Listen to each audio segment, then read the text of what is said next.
নৈতিকভাবে ধর্মীয় মূল্যবোধের জায়গা থেকে এই আমির হামজার মতো ভণ্ড উন্মাদ এই তথাকথিত আলেমদেরকে এদেরকে নামাজের জন্য ইমামতি করতে তো দেওয়া উচিত না, জুমার খুতবা তো দূরের কথা। কাজে আশা করি কুষ্টিয়ার জনগণ কিংবা যেখানেই এই ভণ্ড প্রতারক আমির হামজারা ওয়াজ করতে যাবেন কিংবা এই রকমের মসজিদে গিয়ে এই ধরনের বিদ্বেষপূর্ণ বিভাজন সৃষ্টিকারী কুরুচিপূর্ণ অশালীন অশ্রাব্য কথাবার্তা বলবে, জনগণ সেখানে সাথে সাথে তাদেরকে প্রতিরোধ করবে। আপনারা জানেন যে মামলা হয়েছে, যেহেতু আপনার ওখানে আমাদের নেতাকর্মীরা আহত হয়েছে, তারা আপনার মামলা করেছে। পাশাপাশি আমির হামজার পক্ষ থেকে বোধহয় একটি অভিযোগ করা হয়েছে, সেটি মামলা নেওয়া হয়েছে কিনা আমি জানি না।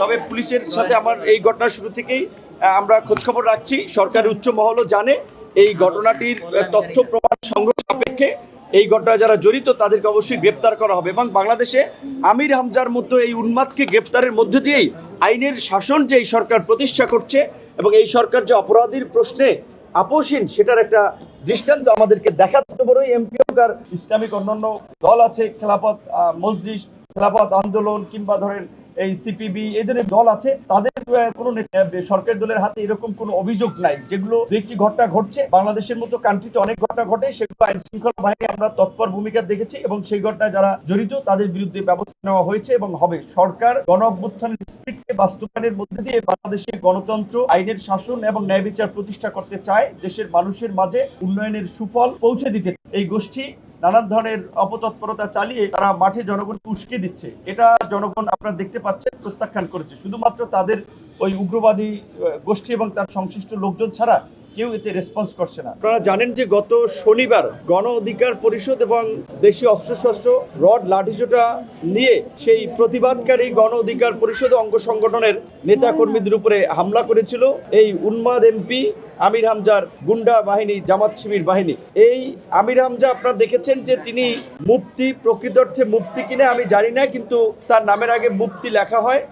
তো এই ধরনের লোক হেদায়েত কিংবা ইসলাম ধর্মের চেয়ে নারীদের দেহ কিংবা তার নারী সংসদ সদস্য ফিগার বর্ণনা করা, আপনারা শুনেছেন ওই বলিউড অভিনেত্রী রাশ্মিকা মান্দানার সৌন্দর্য বর্ণনা করেন, বা নারী সংসদ সদস্য আমাদের সম্মানিত সংসদ সদস্য রুমিন ফারহানা এবং আমাদের মাননীয় প্রতিমন্ত্রী ফারজানা শারমিন। শুধু এটাই নয়, তিনি মাননীয় প্রধানমন্ত্রীর রাজনৈতিক সহকারী জনাব রাশিদ খান থেকে শুরু করে সরকারের বিভিন্ন পর্যায়ের এমপি মন্ত্রীদের নিয়ে আপনারা শুনেছেন এর আগে মাননীয় প্রধানমন্ত্রী এবং আমাদের দেশনেত্রী বেগম খালেদা জিয়ার ছোট ছেলে আর জনাব আরাফাত রহমান কোকোকে নিয়েও তিনি বাজে মন্তব্য করেছেন। এটা অত্যন্ত একটি জঘন্য কাজ এবং এই মন্তব্যগুলো তিনি কোথায় করেছেন? আমি শুনলাম যে শুক্রবার জুম্মার খুতবার ওখানে নাকি এই ধরনের কথাবার্তা বলেছেন, ওয়াজের মাঠে বলেছেন। এই আমির হামজার ঘটনা আমরা দেখেছি, জামাতের সেক্রেটারি জেনারেল জনাব মিয়া গোলাম পরোয়ার একটি বিবৃতি দিয়েছিলেন, সেখানে তিনি আমির হামজার পক্ষই নিয়েছেন। তো তার মানে এটা বোঝা গেছে যে এই আমির হামজার উন্মাদনা কিংবা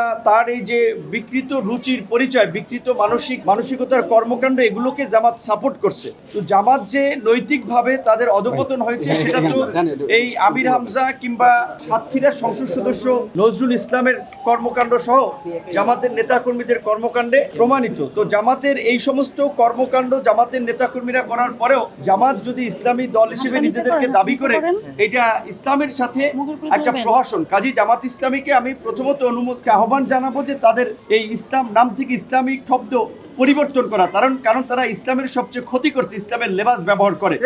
এই গণ অভ্যুত্থান পরবর্তীতে আমাদের প্রত্যাশা ছিল যে গণ অভ্যুত্থানের অংশীদাররা যারা ফ্যাসিবাদের আমলে মজলুম ছিল তারা সবাই মিলেমিশে একটা ঐক্যবদ্ধ বাংলাদেশ বিনির্মাণ করবে, কিন্তু আমরা দেখেছি জামায়াত ইসলামীর ক্ষমতার যাওয়ার খায়েশ তৈরি হয়েছে। তারা এই সরকারের 6 মাস যেতে না যেতেই সরকারের বিরুদ্ধে নানা ধরনের বিষোদ্গার করছে, মাঠে কর্মসূচির নামে জনগণকে বিভ্রান্ত করার চেষ্টা করছে। এগুলো নিয়ে বিশেষ করে আমরা কথা বলাই আজকে এই জামাত শিবির তাদের শক্তির জানান দিতে কুষ্টিয়ায় তাদের উন্মাদ সংসদ সদস্যকে দিয়ে আমাদের এই নেতাকর্মীদের উপরে বর্বরোচিত হামলা করেছে। আমি এখানে দেখে এসেছি যে কুষ্টিয়া সরকারি কলেজের সাধারণ সম্পাদক মুহাদ্দিস, তার আপনার পায়ের আপনার কোপে তার 2টো রগ কেটে গেছে।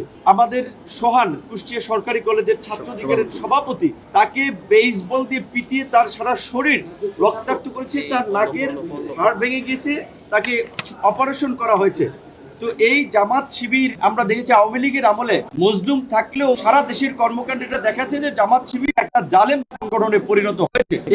এই উগ্রবাদী, এই ধর্মীয় বিভ্রান্ত সৃষ্টিকারী জামাত শিবির গোষ্ঠীকে সর্বস্তরের জনগণের এখন থেকে প্রতিরোধ এবং প্রতিহত করতে হবে। কারণ এই জামাত শিবির ভাইরাসের মতো যত ছড়িয়ে যাবে এই সমাজ এবং এই দেশের জন্য তত ক্ষতি বয়ে আনবে। তো সেই জায়গা থেকে আমরা আজকে পরিষ্কারভাবেই মনে করি যে 24-এর এই গণ অভ্যুত্থানের গণহত্যার কারণে আওয়ামী লীগ নিষিদ্ধ হয়েছে। 71-এ কিন্তু এর চেয়েও ভয়াবহ গণহত্যা, লুটপাট, গণধর্ষণ হয়েছে। সেই 71-এর গণহত্যা, গণধর্ষণ এবং লুটপাটের কারণে জামাত শিবিরও কিন্তু নিষিদ্ধ হওয়া দরকার। কাজেই সেই জায়গা থেকে আমরা অবশ্যই রাজনৈতিক বিভিন্ন পর্যায়ে নেতৃবৃন্দের সাথে আলাপ করব। এই জামাত শিবির এবং আওয়ামী লীগ এই একই ধরনের ফেসিস্ট। আওয়ামী লীগ সুযোগ পেয়েছিল ফেসিস্ট হওয়ার, তাই তারা ফেসিস্ট হয়েছে। জামাত শিবির সুযোগ পায় নাই ফেসিস্ট হওয়ার, তাই তারা ফেসিস্ট হয় নাই। সুযোগ না পেয়ে তারা যে ধরনের তাণ্ডব তারা চালিয়েছে, তাদের অতীত ইতিহাস, সেই রক্কাটা ইতিহাস, ধর্ষণের ইতিহাস, দখলদারিত্বের ইতিহাস, অন্তর্বর্তীকালীন সরকারের সময় আমরা দেখেছি কিভাবে এই ছাত্র আন্দোলনের নেতাদেরকে ব্যবহার করে তারা বিভিন্ন সরকারি অফিস, আদালত, ব্যবসা প্রতিষ্ঠানে দখলবাজি, চাঁদাবাজি চালিয়েছিল। এবং এই 6 মাসে তারা সরকারকে মূলত ব্ল্যাকমেইল করে, সরকারকে বিপদে ফেলে, সরকারের উপরে চাপ তৈরি করে তারা তাদের রাজনৈতিক ধান্দা হাসিল করতে চায়। ইসলামী ব্যাংক দখলে নিতে চায়, এরকম আর্থিক প্রতিষ্ঠান, বিভিন্ন প্রতিষ্ঠানে তাদের লোকজন শেয়ার নিতে চায়। একটা ভাগ বাটোয়ারা তারা চায়, প্রকৃত অর্থে ক্ষমতার ভাগ বাটোয়ারা। কাজেই এই জামাত শিবিরকে কোনোভাবেই সুযোগ দেওয়া যাবে না। এরা সুযোগ দিলে ভবিষ্যতে এই দেশ তথা এই জাতির জন্য একটা ভয়ঙ্কর বিপর্যয় ডেকে নিয়ে আসবে। তাই আমি সকল পর্যায়ের রাজনৈতিক দলের নেতৃবৃন্দকে আমি আহ্বান জানাবো, আওয়ামী লীগ এই 24-এর গণহত্যার কারণে নিষিদ্ধের পাশাপাশি 71-এর গণহত্যা, লুটপাট এবং ধর্ষণের কারণে জামাত শিবির আওয়ামী লীগ নিষিদ্ধ করেই গিয়েছে। সেই নিষিদ্ধ অন্তর্বর্তীকালীন সরকার তুলেছে, কিন্তু এখন যেহেতু নির্বাচিত সরকার, এই সরকারকেও সেই বিষয়ে ভাবতে হবে। প্রয়োজনে রাজনৈতিক ঐক্যমত্য তৈরি করে এই জামাত শিবিরের মতো উগ্রবাদী সংগঠনকে নিষিদ্ধ করতে হবে। কারণ না হলে এই দেশে উগ্রবাদ মাথাচাড়া দেবে এবং বৈশ্বিকভাবে বাংলাদেশ একটা ভাবমূর্তি সংকটে পড়বে। যেভাবে আপনারা দেখেছেন কিছুদিন আগে জাতিসংঘ আল কায়দার আপনার তৎপরতার কথা বলেছে যে তারা বাংলাদেশকে টার্গেট করতে পারে, টার্গেট করবে তো এই জামাত শিবিরের উগ্রবাদী সংগঠন দ্বারাই। কারণ এই জামাত শিবিরের মধ্যে অস্ত্র পরিচালনাকারী ক্যাডার তৈরি করা হয়, তাদেরকে প্রশিক্ষণ দিয়ে যে তারা মারা গেলে তারা বেহেশতে চলে যাবে। এই জামাত শিবিরের মধ্যে আপনার চাঁদাবাজ গ্রুপ তৈরি করা হয়, এই জামাত শিবিরের মধ্যে সন্ত্রাসী গ্রুপ তৈরি করা হয়, এই জামাত শিবিরের মধ্যে সোশ্যাল মিডিয়ায় প্রোপাগান্ডা ছড়ানোর জন্য সাইবার বাহিনী তৈরি হয়। আপনারা শুনেছেন বট বাহিনীর কথা। কাজে এই রকমের একটা অপকীর্তি করা রাজনৈতিক দল এবং যারা বাংলাদেশের অস্তিত্বে বিশ্বাস করে না, তাদেরকে কোনোভাবেই বাংলাদেশের রাজনীতির সুযোগ দেওয়া উচিত না। আমি এদেশের তরুণ সহ সকল শ্রেণী পেশার মানুষকে এটাই আহ্বান জানাবো, এখনই সময় জামাত শিবিরকে রুখে দেওয়ার। ধন্যবাদ আপনাদের।